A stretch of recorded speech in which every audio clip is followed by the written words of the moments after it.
Baru-baru ini selepas laporan South China Morning Post, kita semua dikejutkan dengan pendedahan bahawa Kerajaan Madani melalui MCMC telah arah semua syarikat telco serahkan data penuh rakyat, rekod panggilan, penggunaan internet, malah lokasi GPS setiap pengguna telefon di Malaysia.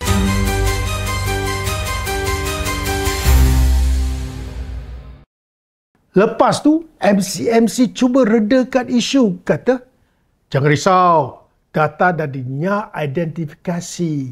Tiada data peribadi yang boleh kena pasti individu.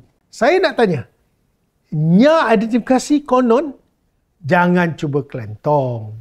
Kalau dah ambil data, siapa kita call, bila kita call, berapa lama kita call, IP internet kita, lokasi kita termasuk latitude dan longitude.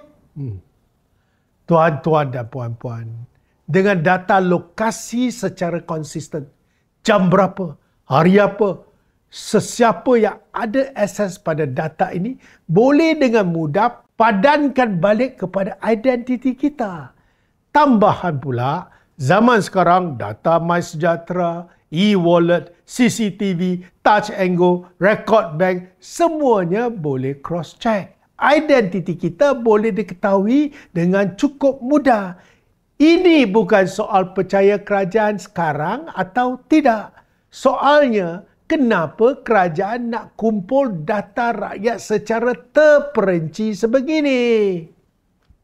Hari ini kata untuk kajian statistik pelancongan. Esok, entah untuk apa pula. Nak kira pelancong? Nak kira broadband aktif? Tak perlu data peribadi rakyat. Cukup aggregate data saja. Dan persoalan besar, kalau semua ini betul-betul selamat dan dipersetujui sejak 2 tahun lepas, kenapa perlu ugut telco? April lepas, dihantar surat rasmi. Kalau telco tak serah data, denda RM20,000 atau penjara 6 bulan. Ini bukan lagi soal politik. Ini soal hak rakyat. Data peribadi kita bukan hak mana-mana kerajaan sekarang, esok atau akan datang. Bila kerajaan mula kumpul data sebegitu detail, itu sudah melangkaui sepadan. Rakyat Malaysia mesti bangkit soal perkara ini. Data kita bukan bahan mainan. Sekian.